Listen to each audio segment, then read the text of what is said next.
তৃণমূলের দেশপ্রেম মিছিল, সেনাকে কুর্নিশ জানিয়ে তৃণমূলের মিছিল। এই মুহূর্তে আপনাদেরকে সেই মিছিলের ছবি দেখাবো। আহিরিটোলা এবং মেটিয়া ব্রুজে মিছিল বেরিয়েছে এবং এই মিছিলে বীর সেনাদের প্রতি শ্রদ্ধার্ঘ এই মিছিলে শশী পাঁজা রয়েছেন। মুখ্যমন্ত্রী মমতা বন্দ্যোপাধ্যায় জানিয়েছিলেন, এই কর্মসূচির কথা ঘোষণা করেছিলেন কয়েকদিন আগেই। তিনি বলেছিলেন এই মিছিল একেবারেই অরাজনৈতিক। আপনারা দেখতে পাচ্ছেন যে তৃণমূলের আহিরিটোলার ছবি, তৃণমূল নেতৃত্ব রয়েছেন এবং কর্মীরাও রয়েছেন।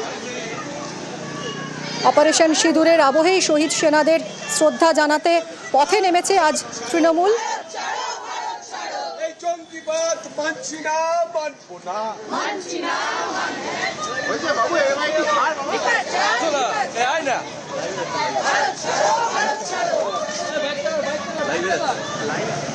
আজ রাজ্যের সব জেলায় জেলায় ব্লকে ব্লকে এই কর্মসূচির কথা ঘোষণা করেছিলেন তৃণমূল সুপ্রিমো। বীর সেনাদের প্রতি শ্রদ্ধা জানাতেই এই মিছিল। একদিকে ফিরহাদ হাকিম এবং আহিরিটোলার মিছিলে শশী পাঁজা। আহিরিটোলার এই মিছিলে রয়েছেন আমাদের প্রতিনিধি সোমরাজ। সোমরাজ, আমরা দেখেছিলাম একেবারে সুপ্রিমো এই কর্মসূচির কথা ঘোষণা করেছিলেন এবং মমতা বন্দ্যোপাধ্যায় বলেছিলেন একেবারে অরাজনৈতিক এই মিছিল। বীর সেনাদের প্রতি শ্রদ্ধা জানাতে, শহীদদের প্রতি শ্রদ্ধা জানাতেই এই মিছিল। ঠিক কি পালস, কি দাবি, কি বার্তা দেওয়া হচ্ছে এই মিছিল থেকে? দেখো, জাতীয় পতাকা নিয়ে তৃণমূল কংগ্রেসের কর্মী সমর্থকদের তরফে সেনাবাহিনীকে সম্মান জানিয়ে এই মিছিল করা হচ্ছে এবং আহিরিটোলা থেকে বিকে পার্ক পর্যন্ত রাজ্য মন্ত্রিসভার সদস্য শশী পাঁজার নেতৃত্বে এই মিছিল এগিয়ে চলেছে।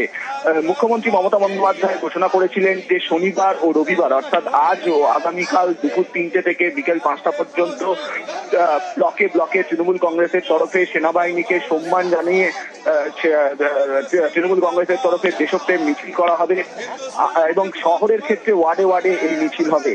সেই মোতাবেক আমরা দেখতে পাচ্ছি যে কলকাতার একাধিক জায়গায় আজ এই দেশপ্রেম মিছিল করছে তৃণমূল কংগ্রেসের তরফে।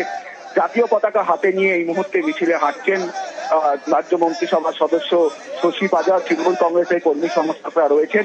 সেনাবাহিনীকে সম্মান জানিয়েই এই দেশপ্রেম মিছিল করা হচ্ছে। আহিরিটোলার এই মিছিল কতদূর পর্যন্ত যাবে? এখন কোথায় অবস্থান করছে এই মিছিল? দেখো, আহিরিটোলার এই মিছিল যাবে বিকে পার্ক পর্যন্ত। আচ্ছা, বেশ, অনেক ধন্যবাদ Somraj. We are proud of India.